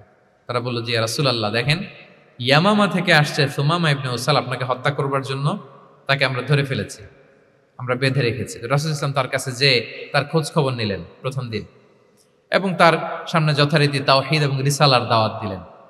ফিরে আসলেন, ফিরে এসে সাহাবাদেরকে বললেন, তোমাদের ঘরে ভালো রুটি আছে কার কাছে? রুটির কালেকশন, আটা পিষে রুটি বানাতে পারবে। একজন বলল আমি, বললো যে এটা সুমামাকে দিয়ে আস। তো দিয়ে আসলো। আরেকজন বললো ভালো তাজা খেজুর আছে কার কাছে? এক সাহাবী বললেন আমার কাছে। রাসূল সাল্লাল্লাহু আলাইহি ওয়াসাল্লাম বললেন যাও, এটা সুমামাকে দিয়ে আস। দিয়ে আসলেন। এরপরের দিন রাসূল সাল্লাল্লাহু আলাইহি ওয়াসাল্লাম যে আবার ইসলামের সৌন্দর্য, মাহাসিন আহকামি শারিয়া, ইসলামী শারিয়ার যে বিউটি অফ ইসলাম, এটা তুলে ধরলেন, ইসলামের যৌক্তিকতা তুলে ধরলেন। সে অবাক হতে লাগলো যে কিরে, যুদ্ধবন্দীদের সাথে মুহাম্মদ সাল্লাল্লাহু আলাইহি ওয়াসাল্লাম এবং তার অনুসারীরা এরকম আচরণ করে? সে তো যুদ্ধবন্দী, এত সুন্দর আচরণ। তাকে আবার ইসলামের সুশীতল বাণীগুলোর প্রতি আহ্বান করে রাসূল সাল্লাল্লাহু আলাইহি ওয়াসাল্লাম বাড়িতে এসে এবার নিজের যে উট আছে, উটকে যে পালে, সে রাখালকে বলল, তুমি উটের দুধ দহন করে তাকে কিছু দুধ দিয়ে আসো। সুবহানাল্লাহ। আসছিল রাসূল সাল্লাল্লাহু আলাইহি ওয়াসাল্লামকে কি করতে? হত্যা করতে। তো তাকে ওটের গরম দুধ দিয়ে আসা হলো, সে পেট ভরে খেলো। তৃতীয় দিন এবার রাসূল সাল্লাল্লাহু আলাইহি ওয়াসাল্লাম যে ইসলামের যে ভবিষ্যৎ, ইসলাম মানলে যে জান্নাতে থাকা যাবে, এগুলো সব বললেন, এবং তাকে আরো অনেক মেহমানদারি করলেন, আপ্যায়ন করলেন। 3 দিন যখন রাসূল সাল্লাল্লাহু আলাইহি ওয়াসাল্লাম ইসলামকে তার সামনে এভাবে প্রেজেন্ট করলেন, আপ্যায়ন করলেন, ভালো আচরণ দেখালেন, সে অবাক হয়ে গেল। আল্লাহ তাআলা তার হৃদয়টাকে নূর দিয়ে আলোকিত করে দিলেন। 3 দিন পর রাসূল সাল্লাল্লাহু আলাইহি ওয়াসাল্লাম সাহাবীদেরকে ডেকে বললেন, যাও সুমামা ইবনে উসালের হাত পাগুলো যে রশি দিয়ে বেঁধে রেখেছো ছেড়ে দাও, রশিগুলো খুলে দাও। সাহাবারা বলেন কি ইয়া রাসূলুল্লাহ, সে তো খুনি, সে সুযোগ পেলেই তো অ্যাসাসিনেট করতো, তার রশি, হাতের রশি খুলে দিত, আপনাকে মেরে ফেলবে। আল্লাহ রাসূল সাল্লাল্লাহু আলাইহি ওয়াসাল্লাম বললেন, না, আমি যা জানি তোমরা সেটা জানো না, যেটা বলেছি তাই করো। মসজিদে নববীর পিলারের সাথে তাকে যে বেঁধে রেখেছো, রশি খুলে দাও, হাত পা খুলে দাও। আল্লাহর হাবিব সাল্লাল্লাহু আলাইহি ওয়াসাল্লামের নির্দেশ মোতাবেক সাহাবারা ওনার হাত খুলে দিলেন, পা খুলে দিলেন। সুমামা ইবনে উসাল কারোর সাথে কথা না বলে, তার বাড়ি তো ইয়ামামা, সেখানেও ফিরে গেলেন না, অন্য কোনো শহরেও গেলেন না। তিনি মদিনা থেকে অনতি দূরে একটা খেজুরের বাগান আছে, ওখানে কুয়া আছে, উনি যে ওই কুয়ার পানি দিয়ে গোসল করলেন। গোসল করে পবিত্র হয়ে মসজিদে নববীতে রাসূল সাল্লাল্লাহু আলাইহি ওয়াসাল্লামের কাছে ফিরে আসলেন, আর এসেই ঘোষণা দিলেন, আশহাদু আল্লা ইলাহা ইল্লাল্লাহ ওয়া আশহাদু আন্না মুহাম্মাদার রাসূলুল্লাহ। সুবহানাল্লাহ, সুবহানাল্লাহ। তিনি বললেন যে আমি সাক্ষ্য দিচ্ছি আল্লাহ ছাড়া কোনো ইলাহ নেই, আরো সাক্ষ্য দিচ্ছি যে মুহাম্মদ আপনি আল্লাহর প্রেরিত বান্দা এবং রাসূল। এবার তিনি বললেন, মুহাম্মদ আপনার চেহারার চাইতে অপছন্দের চেহারা পৃথিবীতে আর দ্বিতীয়টা আমার কাছে ছিল না, কিন্তু আজকের পর থেকে আপনার চেয়ে প্রিয় চেহারা, আপনার চেহারার চেয়ে প্রিয় কোনো চেহারা আমার কাছে আর নাই। ইসলামের চেয়ে অপছন্দনীয় ধর্ম আমার কাছে আর ছিল না, কিন্তু আজ থেকে ইসলামের চেয়ে পছন্দনীয় কোনো ধর্ম আমার কাছে নাই। মদিনার চেয়ে অপছন্দের শহর আমার কাছে ছিল না, তো আজ থেকে মদিনার চেয়ে কোনো প্রিয় শহর আমার কাছে নাই। সুবহানাল্লাহ। উনি গমের বড় ডিলার ছিলেন, গম ব্যবসা করতেন। উনার থেকে গম নিয়ে মক্কায় মুশরিকরা চলতো। তিনি ঘোষণা দিলেন, আজকে থেকে আমার এলাকার কোনো গম মক্কায় যাবে না। এবার মক্কাবাসী পড়ছে বিপদে, গম ছাড়া তো তারা খেতেও পারবে না। তারা আল্লাহর হাবিব সাল্লাল্লাহু আলাইহি ওয়াসাল্লামের কাছে চিঠি লিখে পাঠালেন যে, মুহাম্মদ তোমার এই যে নতুন অনুসারী, সে যদি গম না দেয় আমাদের তো অবস্থা খারাপ, তুমি দয়া করে এই গমের সাপ্লাই আবার যাতে সে চালু করে তুমি একটু বলে দাও। আল্লাহর হাবিব সাল্লাল্লাহু আলাইহি ওয়াসাল্লাম আবার সুমামা ইবনে উসালকে বলে দিলেন, আবার সে সাপ্লাই চালু করলো। সুবহানাল্লাহ বিহামদি। এবং তিনি প্রথম তালবিয়া পাঠ করে উমরা করেছিলেন। তাহলে দেখেন, আসলো খুনি হয়ে, আসলো কি হয়ে? খুনি হয়ে, আর ফিরে গেল নবী প্রেমিক হয়ে। সুবহানাল্লাহ। এটা কিভাবে সম্ভব হয়েছে? রাসূল সাল্লাল্লাহু আলাইহি ওয়াসাল্লামের উদারতা, ভালোবাসা। তাহলে আপনি যদি দাওয়ার কথা বলেন আমাকে, দাওয়া should be full of love. কারণ ভালোবাসা দিয়ে যা জয় করা যায়, কঠোরতা দিয়ে সেটা পারা যায়। 7 নাম্বার হচ্ছে, 7 নাম্বার, রাসূল সাল্লাল্লাহু আলাইহি ওয়াসাল্লাম যদি কাউকে কারেকশন করতে চাইতেন, কখনো তাকে অপমান করতেন না, অন্যের সামনে তার নাম নিতেন না, নাম না নিয়ে তাকে শুধরে দিতেন। এটা দাওয়ার আর একটা মেথডোলজি। কেউ কোনো ভুল কাজ করলে তার নাম ধরে অন্যের সামনে লজ্জিত করতেন না। আমরা কিন্তু অনেক সময় করি না, অন্যের সামনে মানুষকে কারেক্ট করি, এটা ঠিক না। The way he use to correct others, আপনি যদি সিরাতের দিকে তাকান, সুবহানাল্লাহ, কিভাবে উনি অন্যকে কারেকশন দিতেন, নাম উল্লেখ করতেন না। আমরা এটা অনেক ভুল করি। আমি এই জন্য খুব দুঃখিত এবং লজ্জিত। আমাদের দাওয়া অঙ্গনে আপনি ইউটিউব খুললে দেখবেন যে অনেক দায়ীরা, এক দায়ী আরেক দায়ীকে তুচ্ছ-তাচ্ছিল্য করছে, তার নাম নিয়ে তাকে ছোট করা, তাকে খারিজ করা, তাকে নাকচ করা, সে জাহান্নামী, সে কাফের, সব ইসলামের ঠিকাদারি উনি একা নিজে নিয়ে বসে আছে, আর বাকি যা আছে সব খারিজ। এইটা রাসূল সাল্লাল্লাহু আলাইহি ওয়াসাল্লামের দাওয়ার সাথে যায় না। বরং কেউ যদি কোনো ভুল কিছু বলে, ভুল করে, আপনি যদি মনে করেন যে না তার এটা ভুল, আমারটা সঠিক, তো আপনার নিয়ম হচ্ছে আপনি সঠিকটা প্রচার করা। তাহলে কেউ যদি ভুল করে থাকে তারও টনেক নড়বে, বাকিরাও সঠিকটা জেনে যাবে।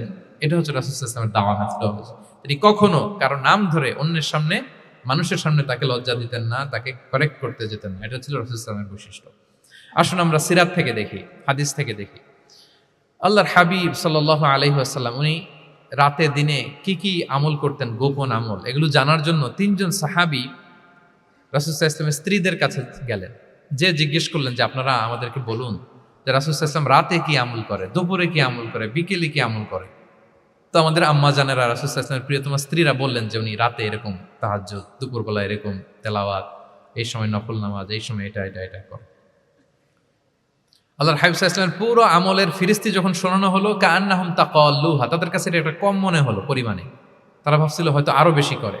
তখন তাদের একজন বলল, আরে আইনা নাহনু মিন রাসূলিল্লাহ, কই রাসূল সাল্লাল্লাহু আলাইহি ওয়াসাল্লাম, কই আমরা। রাসূল সাল্লাল্লাহু আলাইহি ওয়াসাল্লামের ব্যাপারে আল্লাহ বলেছেন, কদ গুফিরা লাহু মা তাকাদ্দামা মিন যামবিহি ওয়া মা তাআখার। রাসূল সাল্লাল্লাহু আলাইহি ওয়াসাল্লামের আগের পরের সব গুনাহ মাফ। আদতে তো ওনার কোনো গুনাহই নাই, তারপরও একটা স্পেশাল স্ট্যাটাস হচ্ছে আপনার আগের পরের সব গুনাহ মাফ। তো তারা বলল, যেই মহান ব্যক্তির, যেই নবীর আগের পরের সব গুনাহ মাফ বলে ঘোষণা দেওয়া হয়েছে, তার সাথে তো আমাদের তুলনা করলে হবে না, আমাদের তো বেশি আমল করতে হবে। রাসূল সাল্লাল্লাহু আলাইহি ওয়াসাল্লাম হয়তো এই জন্য এই স্ট্যান্ডার্ড মেনটেন করেন না, এরকম করলে তো আমরা মাফ পাবো না আল্লাহর কাছে। ভালো চিন্তা থেকেই তারা ভাবছেন যে না, আমাদের আমল আসলে কম হয়ে যাচ্ছে, বাড়াইতে হবে। রাসূল সাল্লাল্লাহু আলাইহি ওয়াসাল্লামের কথা ভিন্ন, আমাদের বাড়াইতে হবে। তো কি করতে হবে? একজন বলল, আজকে থেকে আমি সারা রাত নফল নামাজ পড়বো, সারা রাত ঘুমাবো না। নিয়ত করে ফেলছে, আমি সারা রাত নফল নামাজ, এশার পর থেকে যে নফল শুরু হবে ফজর পর্যন্ত, ঘুমটম নাই। আচ্ছা, গেল। আরেকজন বলল, আমি সারা বছর রোজা রাখবো, কালকে থেকে যে রোজা ধরবো আর ভাঙবো না, সারা বছর। আচ্ছা। আরেকজন বলল, আমার কয়েকজন স্ত্রী আছে, আমি আর স্ত্রীদের কাছে যাব না, আমি এখন থেকে সন্ন্যাসী, বৈরাগী জীবন যাপন করব, আমি আর কোনো নারীর কাছে যাচ্ছি না। তো এই ঘোষণা যখন তারা দিয়ে ফেলছে, এটা রাসূল সাল্লাল্লাহু আলাইহি ওয়াসাল্লামের কান পর্যন্ত যেয়ে পৌঁছালো। আল্লাহর হাবিব সাল্লাল্লাহু আলাইহি ওয়াসাল্লাম এটা শুনে ফেললেন। শুনে রাসূল সাল্লাল্লাহু আলাইহি ওয়াসাল্লাম এটা অপছন্দ করলেন, কারণ এটা তো রাইট ট্র্যাক না, ওনারা ভুল করতেছে। তো একটা ভরা মজলিসে রাসূল সাল্লাল্লাহু আলাইহি ওয়াসাল্লাম বললেন, আনতুমুল্লাযীনা কুলতুম কাযা ওয়া কাযা শুনলাম তোমাদের মধ্যে কে কে নাকি এমন এমন বলছো। সুবহানাল্লাহ। তিনি বলতে পারে, এই আব্দুল্লাহ দাঁড়াও, এই আব্দুর রহমান স্ট্যান্ড আপ, এই দাঁড়াও, তুমি নাকি এটা বলছো, তুমি এটা বললে তো ওনারা লজ্জা পেতেন না? সবার সামনে লজ্জা পেতেন। উনি এটা না করে কাজ হাসিল হয়ে যাচ্ছে, বললেন আনতুমুল্লাযীনা কুলতুম কাযা ওয়া কাযা। অনেক বর্ণনা এরকম পাওয়া যায়, মা বালু আকওয়ামিন ইয়াফআলুনা কাযা ওয়া কাযা, মা বালু আকওয়ামিন ইয়াকুলুনা কাযা ওয়া কাযা। তাদের কি হলো, তারা এমন এমন বলে, তাদের হলোটা কি, তারা এমন এমন বলে। এইভাবে তিনি শুধরে দিতেন। তো বললেন তোমাদের মধ্যে কেউ কেউ নাকি এটা বলে, এটা বলে। ওই তিনজনের তো টনক নড়ে গেছে, আর বাকিরা শুনতেছে। তখন রাসূল সাল্লাল্লাহু আলাইহি ওয়াসাল্লাম বললেন, না, এটা ঠিক নয়। আমি তোমাদের মধ্য থেকে সবচেয়ে বেশি মুত্তাকি, সবচেয়ে বেশি বুজুর্গ। ওয়াল্লাহি ইন্নী লা আখশাকুম লিল্লাহি ওয়া আতকাকুম লাহু। আমি তোমাদের মধ্য থেকে আল্লাহকে সবচেয়ে বেশি ভয় পাই। বলেন তো, রাসূল সাল্লাল্লাহু আলাইহি ওয়াসাল্লামের চেয়ে বেশি আল্লাহকে ভয় পাওয়া কারো পক্ষে সম্ভব? আল্লাহর হাবিব সাল্লাল্লাহু আলাইহি ওয়াসাল্লামের চেয়ে বেশি মুত্তাকি হওয়া কারো পক্ষে সম্ভব? আমার নবীর চাইতে শ্রেষ্ঠ হওয়া সম্ভব? তার যে স্ট্যান্ডার্ড ইবাদতের, এটারে ছাড়াই যাওয়া সম্ভব? সম্ভব না। তো তিনি বললেন যে আমি রাত্রিবেলা ঘুমাই, আসার পরে আবার শেষ রাতে তাহাজ্জুদও করি, ঘুমও আছে নামাজও আছে, ব্যালেন্স। আমি সোম বৃহস্পতিতে রোজা রাখি, সপ্তাহের বাকি দিনগুলোতে খাই। আবার আমার অনেক 9 জন স্ত্রী তো অ্যাট এ টাইমে ছিল, আমি স্ত্রীদের সাথে মেলামেশাও করি। তো আমি এগুলো সব ঠিক রেখে আল্লাহর সবচেয়ে প্রিয় মুত্তাকি হইতে সমস্যা হলো না। তোমাদের এত সমস্যা কোথায়? তোমাদের সমস্যা কোথায়? আমার চেয়ে শ্রেষ্ঠ যদি কেউ কিছু করতে চাও, এটা হবে না।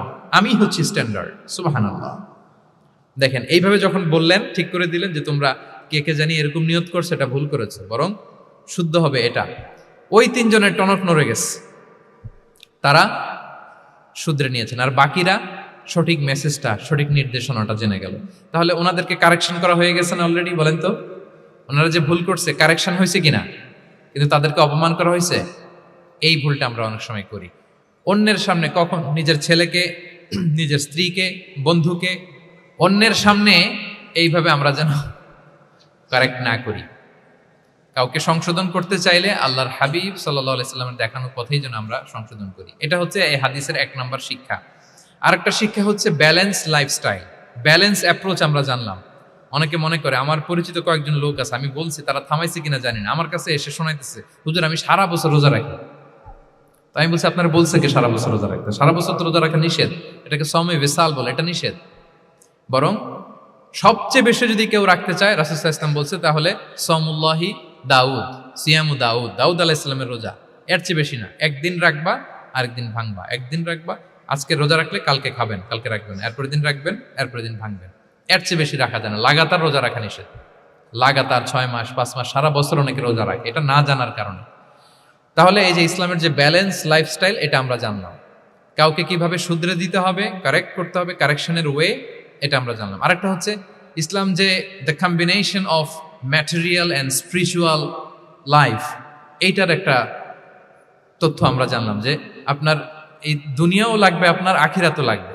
আপনি সব ছেড়ে দিয়ে শুধু আল্লাহর রাস্তায় চলে গেলে ওইটা ইসলাম শিখায় নাই।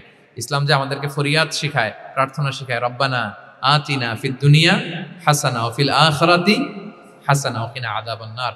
হে আল্লাহ, আপনি দুনিয়াতেও হাসানা দেন, আখিরাতেও হাসানা দেন। আগে চাইছি কোনটা, আখিরাত না দুনিয়া?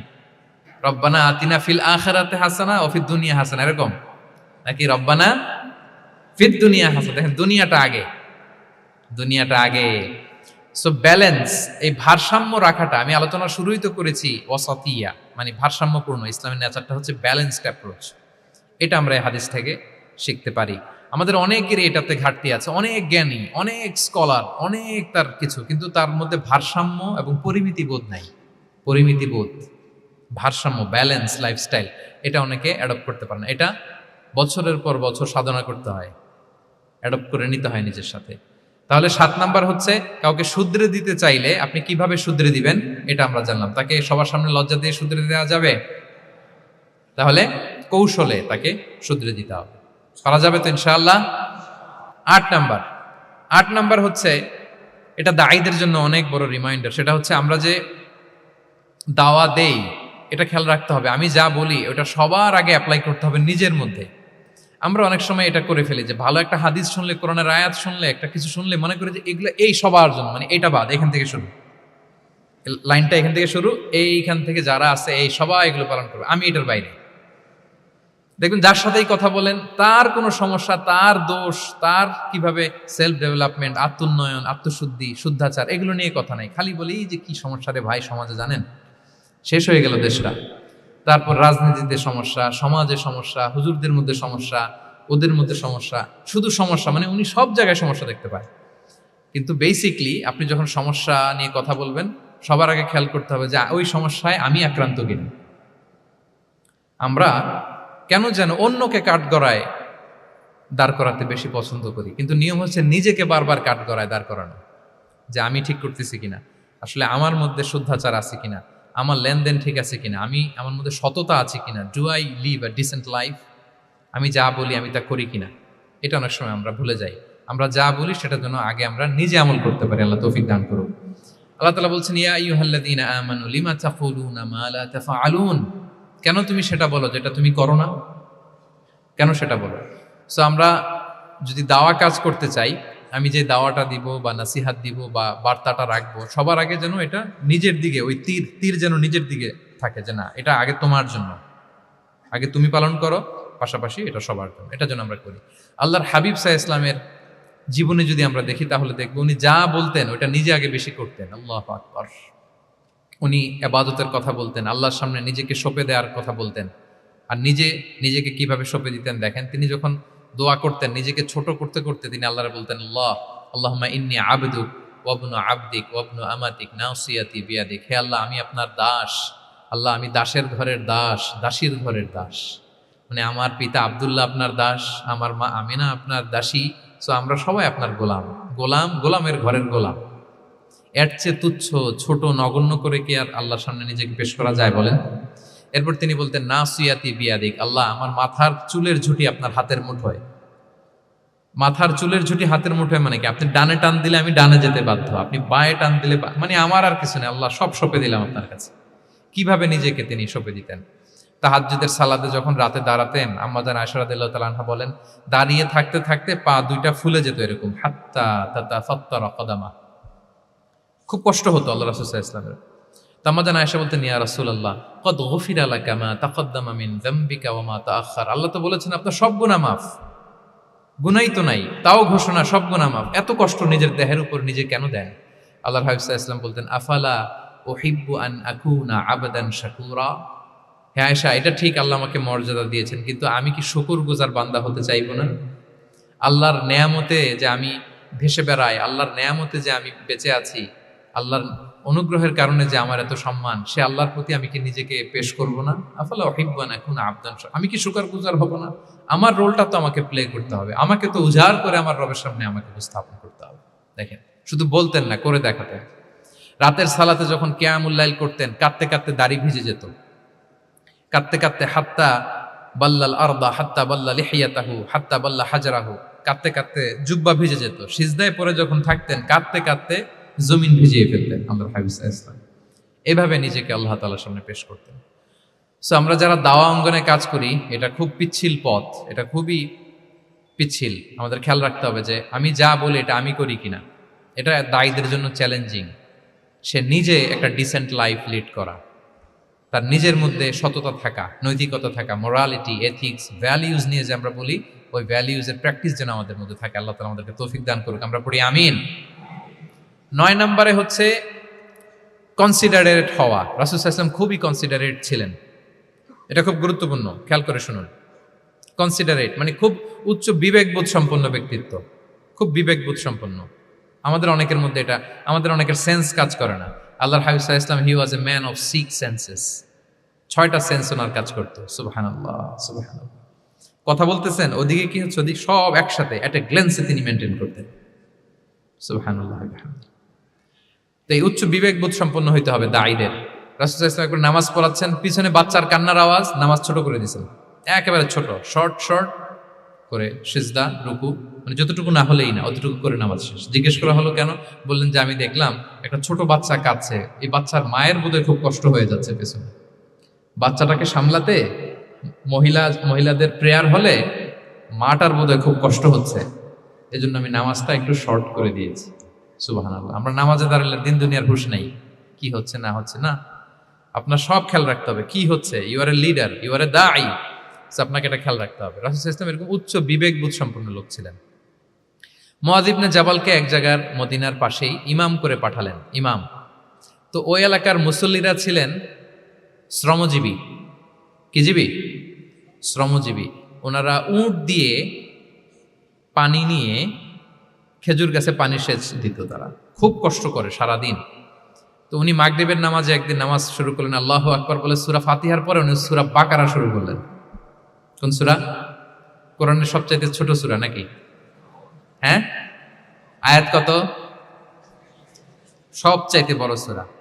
তো উনি হয়তো একটা খুব চিল মুডে আছেন, একটা খুব ভালো মুডে আছেন, এবাদতের একটা মুডে আছেন। উনার আবেগ থেকে উনি হয়তো সূরা বাকারা শুরু করে দিয়েছেন, তেলাওয়াত করে করে মজা পাচ্ছেন, করতেছেন। কিন্তু পিছনে মুসল্লিরা হচ্ছে শ্রমজীবী, সারাদিন খেতে খামারে খেজুর বাগানে কাজ করে ওনারা নামাজ পড়তেছেন। একদল তো নামাজ ছেড়ে দিছে, ছেড়ে দিয়ে নিজেরা নামাজ পড়ে আল্লাহর হাবিব সাল্লাল্লাহু আলাইহি ওয়াসাল্লামের কাছে যে বিচার দিলেন যে ইয়া রাসূলুল্লাহ, দেখেন এমন একজনকে ইমাম হিসেবে পাঠালেন, উনি মাগরিবের নামাজ শুরু করছে সূরা বাকারা দিয়ে। আমরা হচ্ছে শ্রমজীবী মানুষ, আমরা কি পারি এত সময় দাঁড়িয়ে থাকতে? রাসূল সাল্লাল্লাহু আলাইহি ওয়াসাল্লাম খুব রেগে গেলেন, খুব। মুআয ইবনে জাবাল রাদিয়াল্লাহু তাআলা আনহুকে ডেকে পাঠালেন। ডেকে কি শব্দ ইউজ করছে জানেন? উনি বললেন, আফাত্তানুন আনতা ইয়া মুআয। ফাত্তান মানে ফিতনাবাজ। হে মুআয, তুমি কি সমাজে ফিতনা ছড়াচ্ছ? তোমাকে পাঠালাম সেখানকার ইউনিটি ধরে রাখতে, ইমাম হয়ে নামাজ পড়াবা, তালিম দিবা। আফাত্তান আনতা ইয়া মুআয, তুমি ফিতনা ছড়াচ্ছ? তুমি কেন সাব্বিহ ইসমা রাব্বিকাল আলা তোমার মুখস্থ নাই?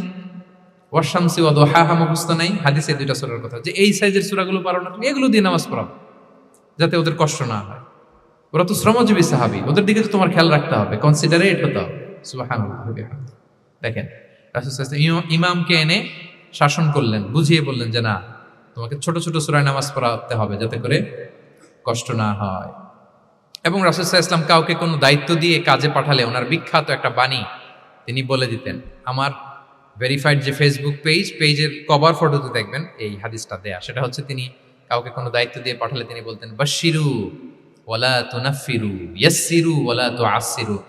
মানে তোমরা মানুষকে সুসংবাদ দিও, মানুষকে দিন থেকে ভাগিও না, দিনকে সহজ করে উপস্থাপন করো, দিনকে জটিল করে মানুষের সামনে উপস্থাপন করুন। আমরা এটা ভুল করি, এত কঠিন ভাবে উপস্থাপন করি, ভাবে যে কঠিন করে উপস্থাপন করতে পারলেই বোধহয় ওনার ক্রেডিট। এরকম একটা মানসিকতা অনেকের আছে।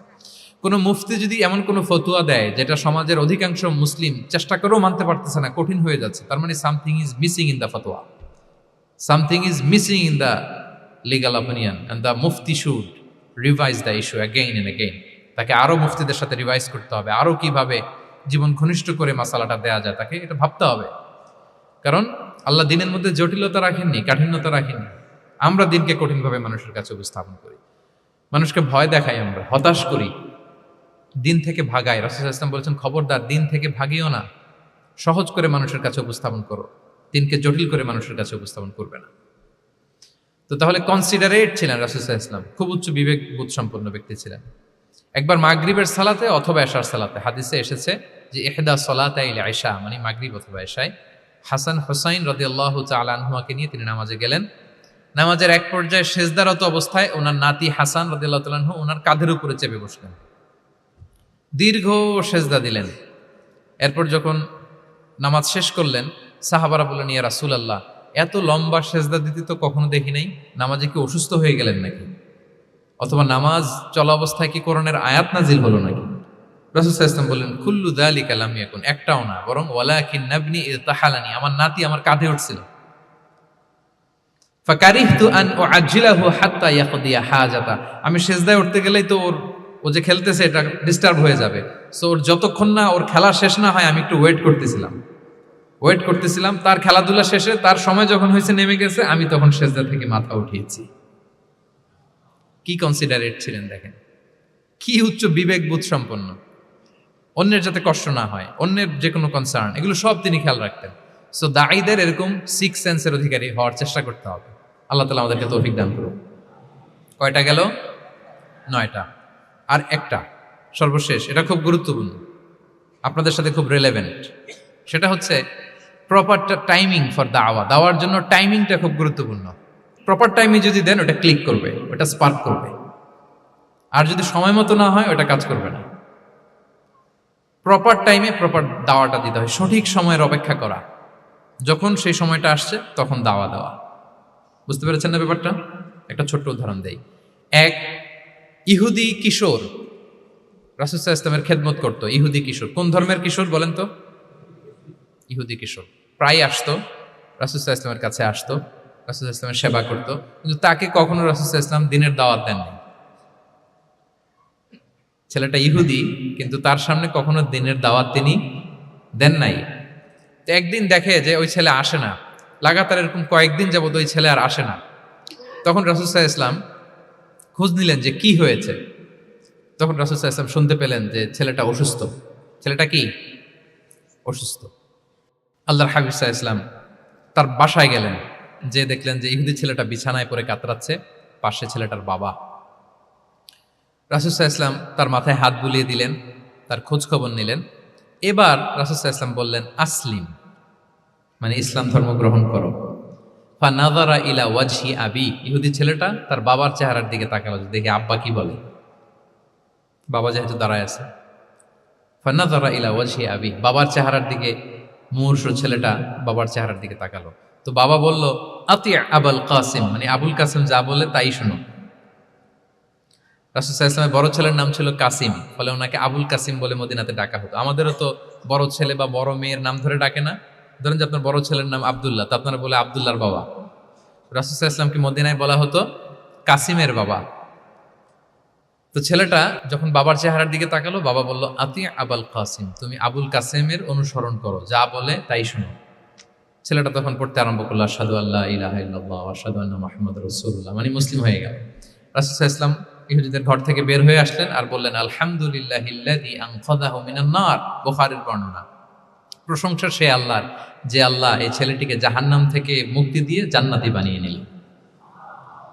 দেখেন, রাসূল সাল্লাল্লাহু আলাইহি ওয়াসাল্লাম একটা প্রপার টাইমিং এর অপেক্ষা করতেছিলেন। এতদিন রাসূল সাল্লাল্লাহু আলাইহি ওয়াসাল্লামের ঘরে যে ইহুদি কিশোর খেদমত করে, কাজ করে দিয়ে আসে, একদিনও দাওয়াত দেয় না। রাসূল সাল্লাল্লাহু আলাইহি ওয়াসাল্লাম একটা ভালো সময় খুঁজতেছিলেন। শুরুতেই যদি দাওয়াত দেয়, ওই ছেলে আশাই বন্ধ করবে, ভাববে খাইছে, আমার তো ধর্মান্তরিত করতে চায়। ঠিক কিনা বলেন?